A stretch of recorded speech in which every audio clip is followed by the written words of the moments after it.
Hi, many of you asked how to do batch engraving and alignment. What I'll try to do in this video is show you this process. What I've already done here is create a template, a jig. This is very important if you really are going to do quite a lot of batch engravings.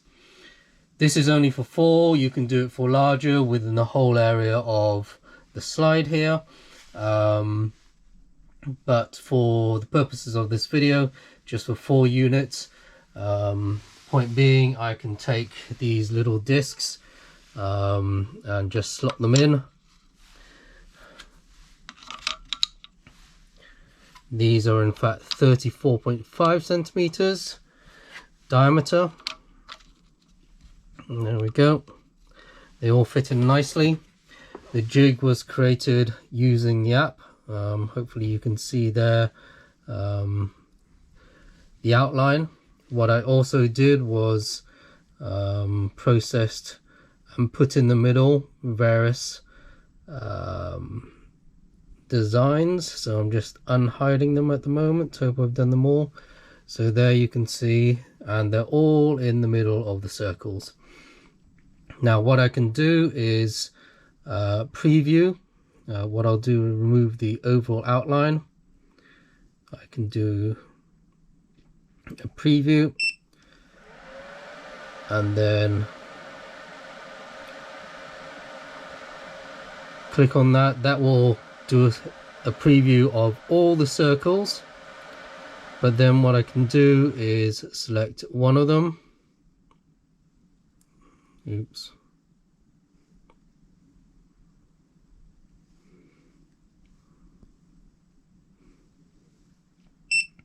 Hopefully you can see it's bottom left.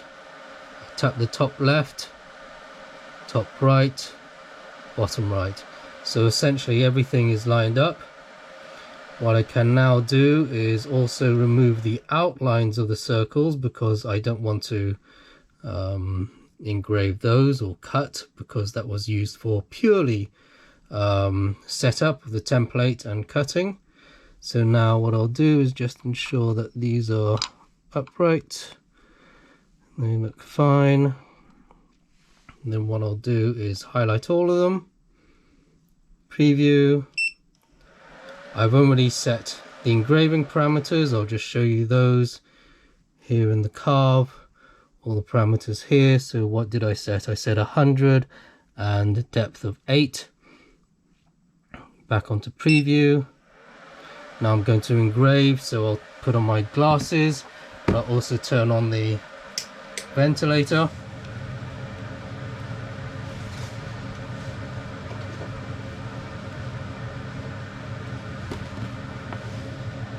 I'll tap on next. An engraving of 1K, that should suffice. I'll send this along. It's now going to do each one of them one by one. Oops, click on next.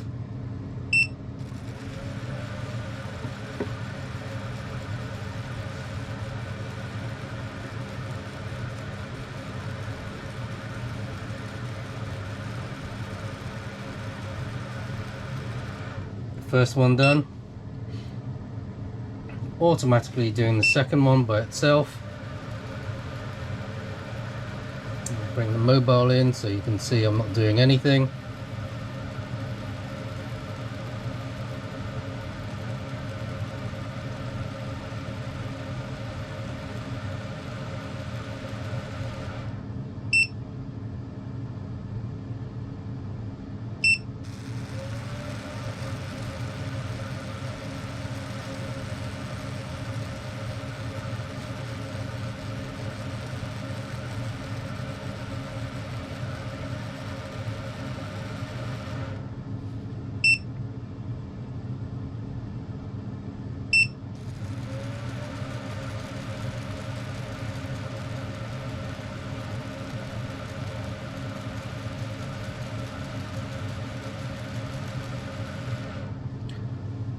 And there you go, all 4 done.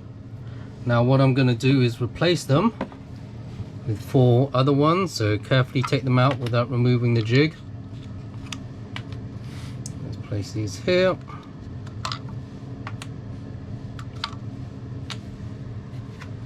Place in the other ones.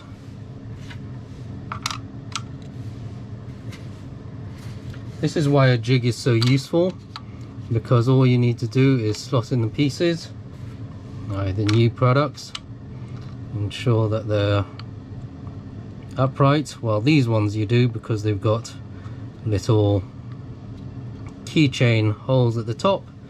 Now all I need to do is just reprocess. I'm not going to do anything in terms of alignment, just send it through and off we go again.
And there we go, process finished. I've just gone and done a batch of 4 different tokens twice, and there you go.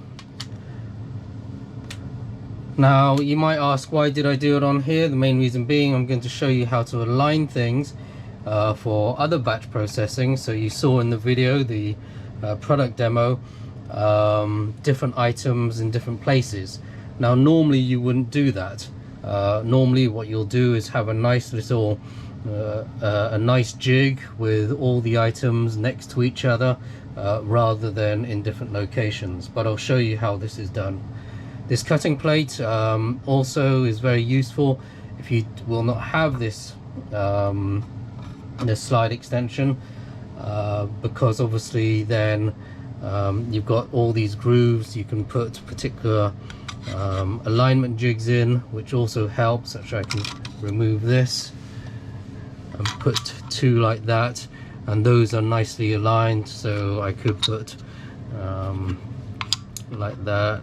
So all 4 of these I could just slot in, take out, slot in, take out, and again that is a formal jig, but obviously it's not as nice as having 4 holes like that.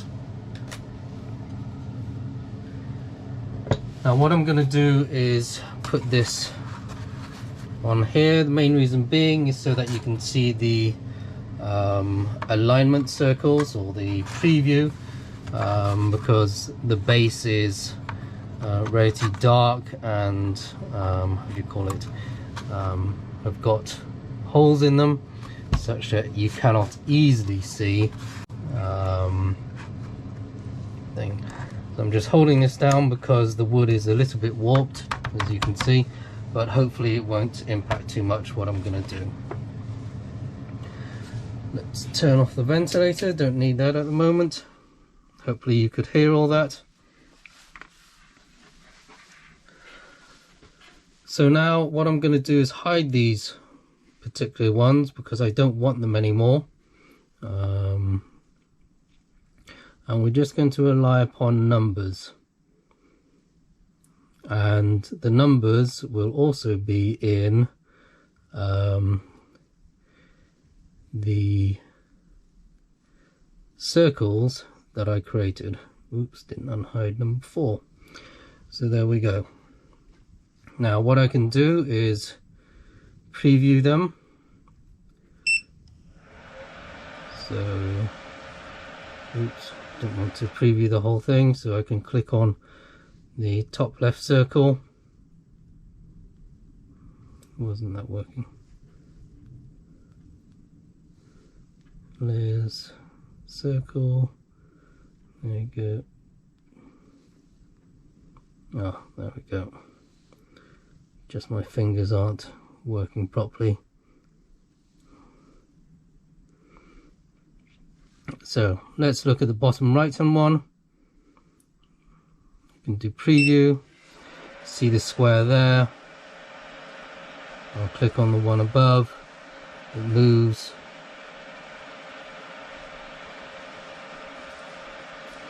My fingers are too dry, I think.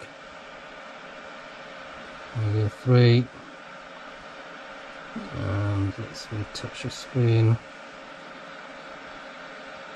Normally there's no problem, I don't know what's wrong with 1. Let's just see if I can tap here. Let's move it away from that different area. Don't know why I can't select 1 and hide.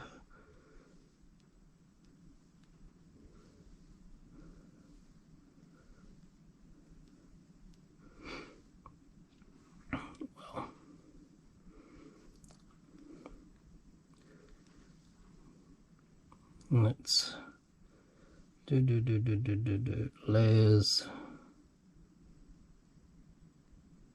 and hide.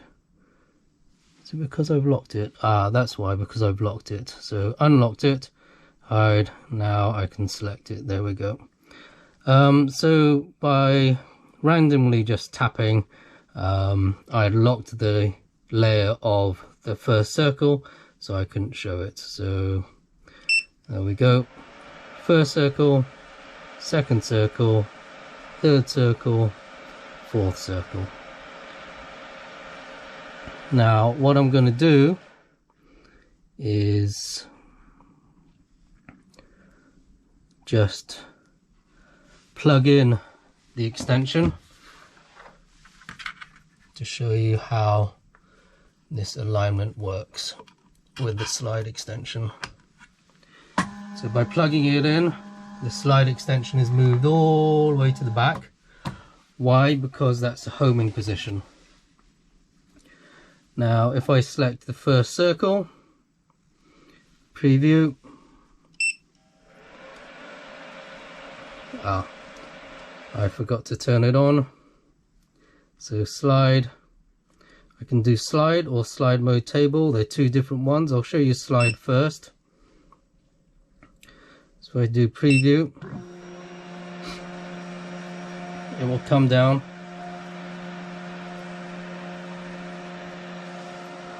First location and give me a line. Now obviously it's not very useful if I got the disc, but I can go backwards and forwards, and as you can see I can do an alignment that way.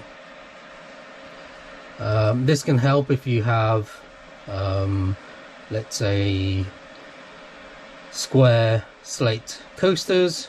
That's not too bad, but there is another mode which is even more useful, so I'll switch to that, and that is called, so I've turned off slide, it's now going to reset itself. It's a bit like homing, so it knows where it is. So now I'll do slide table multifunction carving. You might say, what is the difference? Well, if I come back and now do a preview,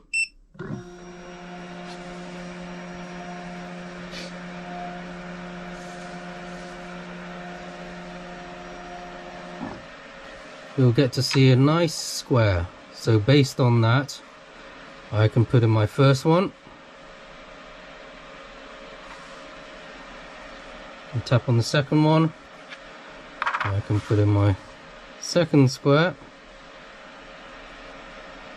I can then tap on the third one, put in my third square, my third disc, sorry, in the square, tap on the fourth one, gone along, I can put in the disc there.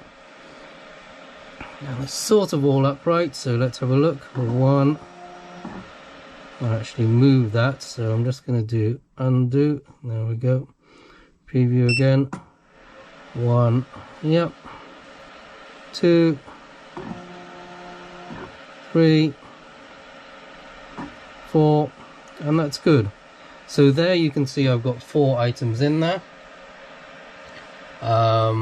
What I haven't done is sorted out the height, so what I'll do is just check again. Now this is one way I do it. By doing this, it looks about fine, but again what I do is measure. Why? Because I know my distance and this is too high, so I'm going to bring it down.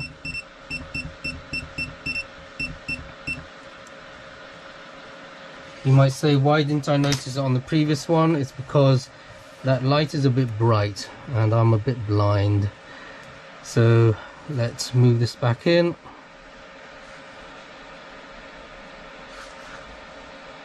There we go. Check that one. Yeah, so that can come out a bit. Check first. Yep, come down a little bit. Third one here, that's fine. And so let's actually do this engraving of the numbers, but first hide the outlines, because the outlines were purely for alignment. Now if I preview, go here, highlight 1 to 4, preview, okay. I'll put on my goggles, turn on the ventilator, next, next,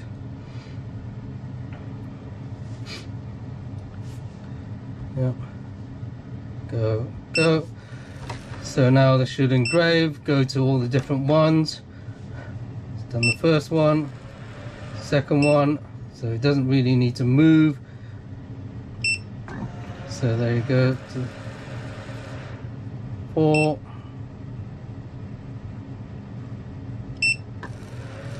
and 3. So now it's gone and done all the engravings there, which is quite good. Now you might say that was relatively easy to set up. Yes, it was. But let's say now we had another disc further down. So let's bring in another disc here. And it's just randomly placed, so I'm just going to stick it there. Why don't go there? There. Just showing that it's random. So the other method of doing this, so I've got 1, 2, 3, 4. I'm now going to put a 5th item in there. So a circle, I know it's 34.5 centimeters, millimeters. I'm just going to move it approximately there because that's where I think it is. So now what I'll do, I'll preview that.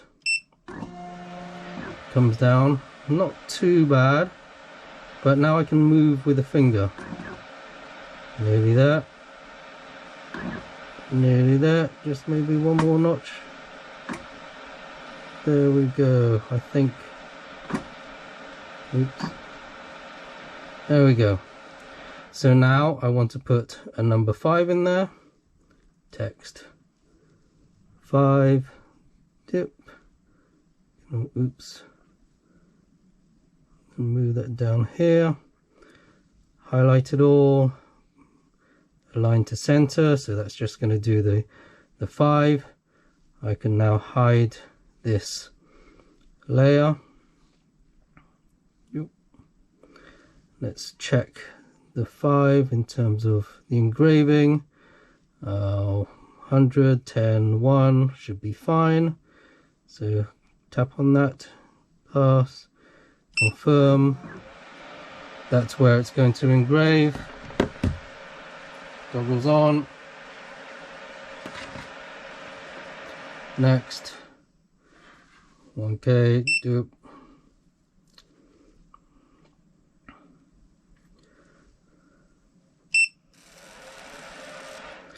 And there you go. So I've just engraved these 4 based on the alignment up here. Then I placed randomly another piece down here, and manage to align it and engrave. I hope that allows you to see that you can place items anywhere in the build area or the engraving area and manually move where the engraving will go. You could say, okay, let's move the 5. I want to just a bit more to the right. So here, there's that 5 there, and because it's already centered, I could also just move it to the right a bit more. Oops, don't want to turn it like that. Move it there, preview. So I moved it to the right. Let's move it down there. As you can see, just by moving it, I can move it anywhere on that particular piece. Now let's say I want it on the 4. So let's move it up. Let's go find the 4. So as you can see, my 5 is next to it. Is that aligned? Nearly. There we go. And why don't we engrave that so it shows 45. Next, start. Oops. Goggles before it starts.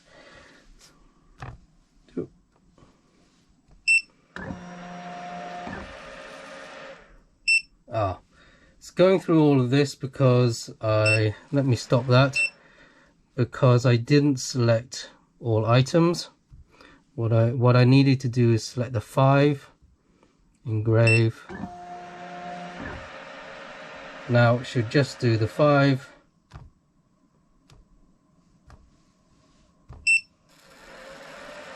There we go. So if you don't select anything, it'll engrave everything which is in the build area. So if you just particularly wanted to do the 5 as I wanted to do, you need to select that. Again, I'll show you if I just select the 2 there, so it'll now repeat on 2.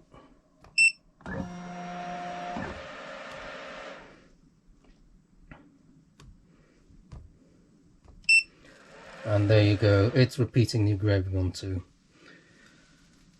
Hope that helps to show that you can essentially put any item anywhere, move the preview around. This can also be very useful if, let's say, you have little small offcuts, but given how flexible we can be in moving the piece, it's easy enough to do that. But let's say there's a piece, a small area here, small area here. You can then move your engraving just to that area, move the engraving just to this area, engrave away, and it also helps save on some of your materials. Hope that's useful, and by all means ask any questions down below or join us in the Facebook groups. Links also down below. And kind reminder, you only have till the end of the 12th of February to back the project if you haven't done, or if you are still on the fence. And yeah, any more questions, just ask. Thanks.